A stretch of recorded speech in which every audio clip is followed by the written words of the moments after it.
کر سکیں گے، کیونکہ دائی جو ہوتا ہے اگر وہ مضبوط بنیادوں پر کھڑا ہے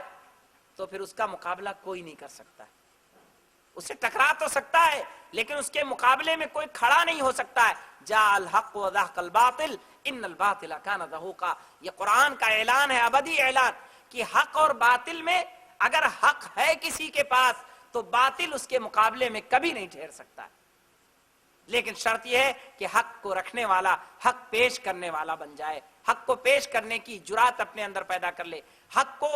پیش کرنے کا حوصلہ اپنے اندر پیدا کر لے اور اس راہ پر چل پڑے، تو انشاءاللہ بہت کچھ ہو سکتا ہے اور بہت آسانی کے ساتھ ایک مسلمان کو ہم ان فتنوں سے بچا سکتے ہیں۔ اللہ تبارک تعالیٰ سے دعا ہے کہ یہ جو سازش ہے، یہ جو اسلام کے خلاف ایک سامراجی سازش تھی، اللہ تبارک تعالیٰ ہمیں اس فتنے سے محفوظ رکھے، ہمیں اس کا مقابلہ کرنے کی سعادت نصیب فرمائے، ہمیں یہ توفیق دے کہ ہمیں جو بھی میسر ہو، طاقت، وسائل، ذرائع، امکانات، اس کے ذریعے ہم اس قادیانی فتنے کا سد باب کر سکیں۔ وآخر دعوانا ان الحمدللہ رب العالمین۔ یہ تھے فضیلت الشیخ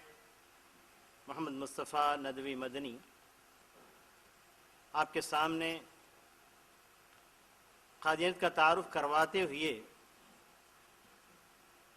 جو موضوع کی وضاحت ضروری تھی، عالمی پیمانے پر قادیانیت کے نشاطات کا ایک جائزہ لیا، اور حقیقت میں آپ نے جو حقائق ہمارے سامنے پیش کیے ہیں، ان حقائق پر غور کرنے سے پتہ چلتا ہے کہ کتنی خطرناک تحریک ہے۔ تو اسی بات کو واضح کروانے کے لیے آپ تمام علماء اور دعات کے سامنے لانے کے لیے ہم نے یہ موضوع دیا تھا۔ اللہ موصوف کو جزائے خیر دے۔ آپ کی ایک بات کی طرف میں توجہ دلانا چاہتا ہوں جو آپ نے دوران محاضرہ پیش کی تھی، 12 یا 17 طلبہ قادیان میں پڑھنے گئے لکھنؤ سے، تو پورے علاقے کے اندر ایک ہنگامہ مچ گیا کہ قادیانیت آ رہی ہے، اپنے بچوں کو قادیان بنانے کے لیے لے گئی ہے۔ تو آج ہمارے اپنے علاقے سے 200 سے بھی زائد بچے جا چکے ہیں پڑھنے کے لیے، ہمیں کتنا ہنگامہ کرنا ہے؟ اس کے سد باب کے لیے ہمیں کیسی کیسی محنتیں کرنی ہیں۔ تو بہرحال اس خطرناک تحریک کو عالمی حیثیت دینے میں انگریزوں نے ساتھ دیا، بلکہ انہی لوگوں نے اس تحریک کو کی بنیاد رکھی اور اس کو پروان چڑھایا۔ انشاءاللہ اس موضوع پر انگریزوں نے کیسے اس تحریک کو